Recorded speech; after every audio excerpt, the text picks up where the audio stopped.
Yes आपने thumbnail में बिल्कुल सही पढ़ा। ये 7 क्वेश्चन खुद से पूछो अगर आप एक एप्लीकेशन बनवाने जा रहे हो तो। और ये सातों ही क्वेश्चन बहुत इंपॉर्टेंट है और ये मैं मेरा एक्सपीरियंस शेयर कर रहा हूं दोस्तों इस वीडियो में। हो सकता है आप लोग एप्लीकेशन बनवाने के बारे में सोच रहे हो, सिर्फ सोचना काफी नहीं होता है, एटलीस्ट उसके पहले प्लानिंग। और ये जो 7 क्वेश्चन मैं बता रहा हूं इसमें पूरी कंप्लीट प्लानिंग आपकी रेडी हो जाएगी, पूरा एक फ्लो चार्ट आपके पास रेडी हो जाएगा। यस अगर इन 7 स्टेप को एप्लीकेशन बनवाने के पहले आप सोच लेते हो तो एप्लीकेशन बनवाने के बाद प्रॉब्लम नहीं आएगा। आपको पता है दोस्तों, जो बाद में प्रॉब्लम होने वाली है उसकी तैयारी अगर आप पहले कर लोगे तो वो प्रॉब्लम आएगी ही नहीं। ठीक है, तो ये 7 क्वेश्चन को दोस्तों आइए स्टार्ट करते हैं। सबसे पहला क्वेश्चन जो आप स्क्रीन पे देख पा रहे हैं, how do I protect my app idea. इसके ऊपर मैंने ऑलरेडी वीडियो बना लिया है। दोस्तों आपको पता है अगर आप एक जनरल कैटेगरी के एप्लीकेशन बनवा रहे हो ना, मतलब जो ज़्यादातर मार्केट में चल रहे हैं, तो ये पॉइंट को आप स्किप कर सकते हो। लेकिन अगर आपका आइडिया नया है या फिर आपके एप्लीकेशन लगभग उनकी तरह है लेकिन उसमें 4-5 पॉइंट आपने कुछ और एक्स्ट्रा फीचर्स ऐड किए हैं, वो आपको ऐसा लग रहा है कि ये सिर्फ बिल्कुल नया है, मार्केट में ज़्यादा प्रॉफिट गेन आप करना चाहते हो उन आइडियाज़ के थ्रू, और आप ये भी चाहते हो कि उस आइडिया को कोई चोरी ना करे, तो सबसे पहला आपका काम यह है कि आप अपने एप्लीकेशन के आइडिया को प्रोटेक्ट कीजिए। यानी कि अपने एप्लीकेशन के आइडिया को या फिर अपने एप्लीकेशन के आइडिया का पेटेंट करा लीजिए। उसके ऊपर मैंने वीडियो बनाया हुआ है, आप लोग जाके मेरे चैनल पे देख सकते हो कि एप्लीकेशन का पेटेंट कैसे कराया जाता है। ठीक है, अब बात करते हैं दोस्तों सेकेंड पॉइंट की तरफ। सेकेंड पॉइंट है, विच app platform should I target first. दोस्तों क्या होता है, जब भी आप एप्लीकेशन बनवा रहे होते हो, मतलब कभी भी आप बनवाओ एप्लीकेशन, आप ज़्यादातर एंड्रॉयड को फोकस करोगे। और इसके ऊपर भी मैंने वीडियो बनाया हुआ है कि एंड्रॉयड और iOS दोनों के अलग अलग फायदे हैं। ऐसा नहीं है दोस्तों कि एप्पल यूज़ करने वाले कम यूज़र हैं तो एप्पल के लिए आप एप्लीकेशन ना बनाओ। आईफोन यूज़र पे जितनी कमाई है उतनी एंड्रॉयड पे नहीं है। आईफोन यूज़र्स प्रीमियम होते हैं, फ्रीमियम नहीं होते हैं। प्ले स्टोर के यूजर्स प्रीमियम होते हैं, एप्पल के यूजर्स प्रीमियम होते हैं। तो अगर वहां पे आप पेड एप्लीकेशन बनाओगे ना तो पॉसिबिलिटी है कि आप वहां पे ज्यादा अर्न कर पाओ। प्रीमियम एड के थ्रू पैसा कमाने से प्रीमियम रियल कैश में पैसा कमाओ, ज्यादा प्रॉफिट में रहोगे। तो जब भी आप एप्लीकेशन बनवाते हो तो सेकंड पॉइंट को जरूर समझिएगा कि आप एप्लीकेशन, पहली बात तो अपने आइडिया को प्रोटेक्ट कीजिए। दूसरा वो अभी एक और एग्जांपल देके बताता हूं आपको, ये पहले पॉइंट कवर कर लो।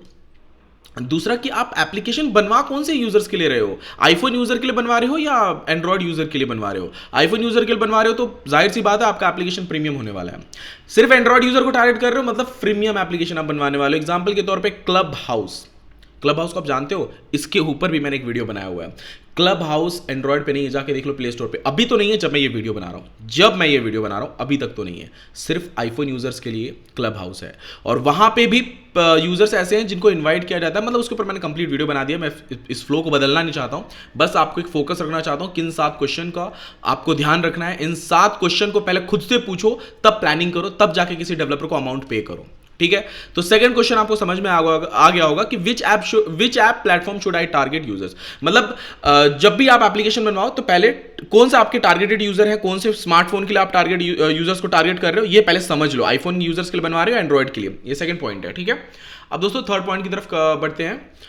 How much is my app going to cost. आपके एप्लीकेशन बनवाने, मतलब आपके एप्लीकेशन को बनवाने के लिए कितना खर्चा लगेगा, इसके ऊपर तो ना जाने कितने वीडियोस मैंने बनाए होंगे। जितने भी पॉइंट्स बता रहा हूं दोस्तों, सबके ऊपर मैंने वीडियोस बनाए हुए हैं। ठीक है, सबसे पहली बात तो आपके एप्लीकेशन को बनवाने के लिए कितना खर्चा लगना चाहिए ये भी आपको पता होना चाहिए। पता चला आपका बजट है 50 से 60 हज़ार रुपए का और आपका एप्लीकेशन बनने वाला है 5 से 6 लाख का, क्योंकि आपकी सोच बड़ी है, आइडिया तो बड़ा है ना आपका। तो आपका एप्लीकेशन बनने वाला है 6 से 7 लाख या 5 लाख 6 लाख, जो भी एक बड़ा ह्यूज अमाउंट है, और आपका बजट सिर्फ 50,000 का है। तो क्या आपका एप्लीकेशन अच्छा बन पाएगा, या फिर आपने पॉइंट्स जो पहले पॉइंट बताया, ये इसका भी कोई मतलब नहीं निकलेगा।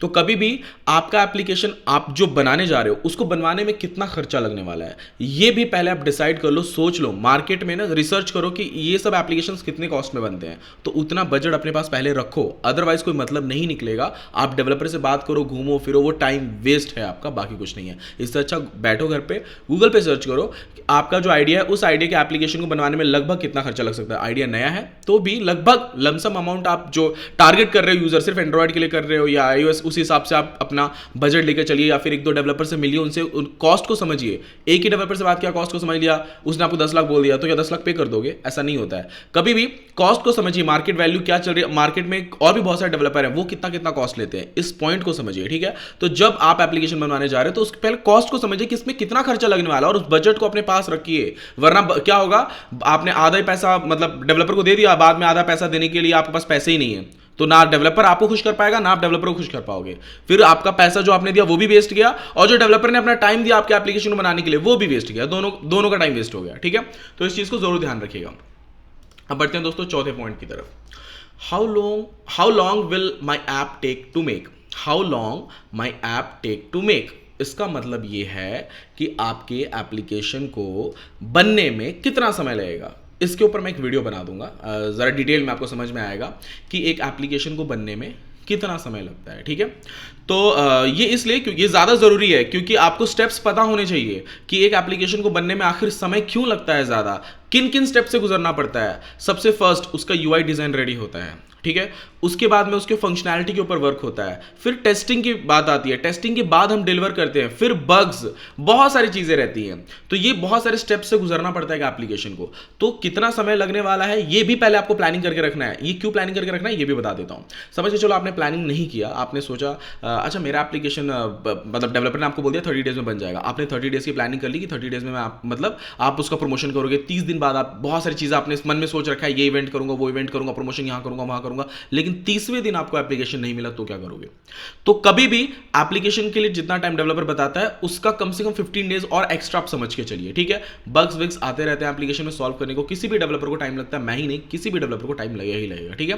तो जो आपके एप्लीकेशन को टाइम लगने वाला है उसकी भी प्लानिंग आप पहले से कर लीजिए कि उस टाइम को आप वेस्ट ना करो। 45 डेज है, 45 डेज में आप और आगे की प्लानिंग कर लो कि उसके बाद आपको क्या करना है, तो वो टाइम शेड्यूल भी आप पहले बना लीजिए। मतलब टाइम भी बहुत मैटर करता है इन सब चीजों में। तो जब भी आप एप्लीकेशन बनवाने जा रहे हो तो खुद की प्लानिंग इसलिए भी रखो कि टाइम लगने वाला है, पेशेंस रखो। पेशेंस नहीं रहेगा तो मतलब नहीं निकलेगा इतना पैसा वेस्ट करके, और जो बाकी के मैंने पॉइंट्स बताए उनको भी कवर करके कोई मतलब नहीं निकलेगा। पांचवा पॉइंट बहुत इंपॉर्टेंट है, इसके ऊपर भी मैं एक वीडियो बनाऊंगा। चौथा और पांचवा पॉइंट जो है इनके ऊपर मैं कंप्लीट एक वीडियो बनाने वाला हूं। पांचवा पॉइंट है how do I raise money from my app.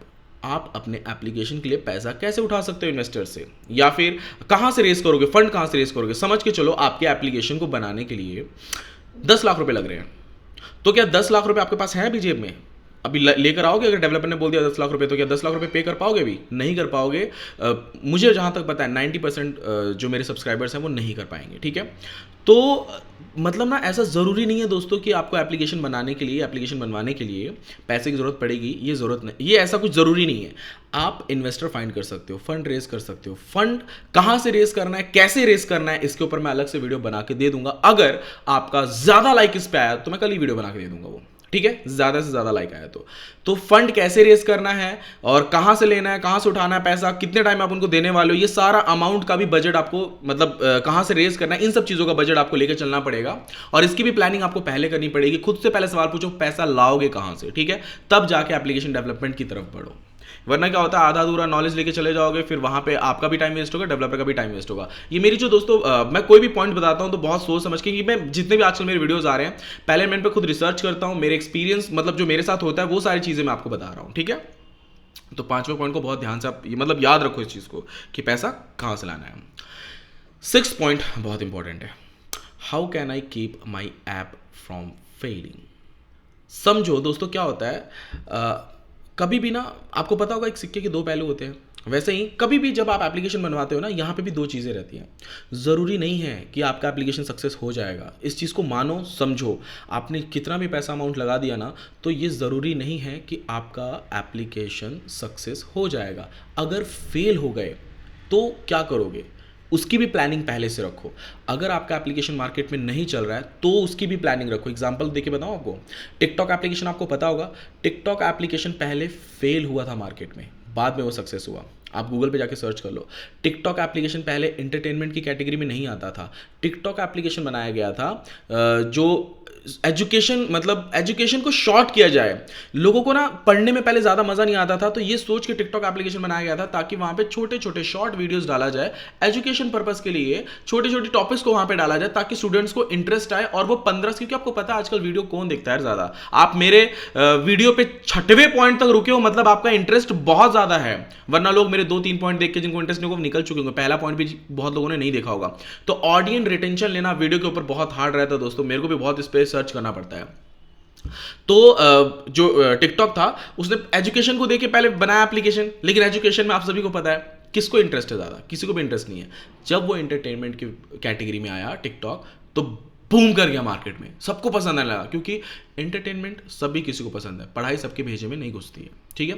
तो वैसे ही आप सबसे पहले बात तो सोचो, खुद को पहले उस चीज़ के लिए स्ट्रांग करो कि अगर आपका एप्लीकेशन फेल हो गया तो भी कोई दिक्कत नहीं है यार, उसका नेक्स्ट प्लानिंग करके रखो। लेकिन फेल हो जाएगा तो फेल होने ही क्यों देना। अपने एप्लीकेशन को फेल होने के पहले अपने आप को, आपके एप्लीकेशन में क्या गलतियां कर रहे हो आप, उसको पहले सुधारो, ज्यादा बेस्ट रहता है, ठीक है। आइए दोस्तों बढ़ते हैं 7वें पॉइंट की तरफ। How often should I update my app. आपके एप्लीकेशन को कब कब अपडेट करना है, इसकी भी प्लानिंग अपने पास रखो, ठीक है। समझ के चलिए, आपने अपने एप्लीकेशन को डाल दिया प्ले स्टोर पे, अच्छा खासा ये सभी पॉइंट्स को आपने किया, पैसा फंड रेज कर दिया, आपने एप्लीकेशन बनवा लिया, टेस्टिंग कर ली, प्रमोशन कर दिया, आपने एप्लीकेशन को प्ले स्टोर पे डाल दिया, अच्छा रन कर रहा है। और ठीक उसके दूसरे दिन, जिस दिन आपने डाला अच्छा रन कर रहा है, 1-2 महीने रन कर लिए, ठीक कुछ दिन बाद 1-2 हफ्ते ले लीजिए, एंड गूगल ने लॉन्च कर दिया अपना एंड्रॉयड 13 वर्जन। अभी 12 चल रहा है जिस टाइम मैं वीडियो बना रहा हूँ, अभी 12 मार्केट में अच्छे से आया नहीं है, पर गूगल ने लॉन्च कर दिया 13 वर्जन। और बहुत फास्ट तेजी से लोग उसको डाउनलोड कर रहे हैं, मतलब सब में हर जगह अपडेट चला गया है। उस टाइम आपके एप्लीकेशन का वर्जन है, आपका एप्लीकेशन 12 वर्जन से भी अच्छे से वर्क नहीं कर पा रहा है, 11-10 में तो ठीक ठाक कर रहा है, और उसके नीचे वाले वर्जन में अच्छे से काम नहीं कर पा रहा है। तो आपको अपने एप्लीकेशन को हमेशा अपडेट रखने के लिए भी रेडी रहना चाहिए कि नेक्स्ट वर्जन आया तो आप अपडेट कर सको। और एक बात है यहाँ पे अपडेट को, मैं जो ये पॉइंट अच्छे से कवर करता हूँ।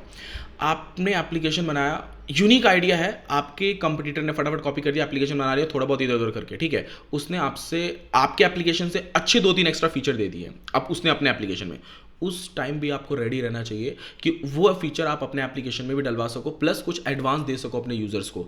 तो अपडेट आपको एप्लीकेशन को कब करना है, कैसे करना है, इन सब चीज़ों के लिए भी आपको हमेशा रेडी रहना पड़ेगा।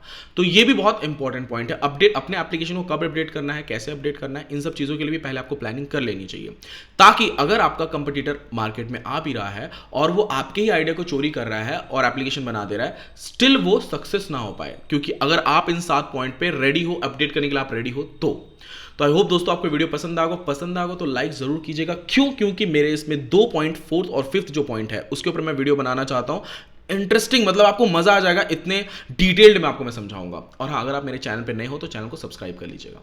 थैंक यू दोस्तों, मिलते हैं नेक्स्ट वीडियो में।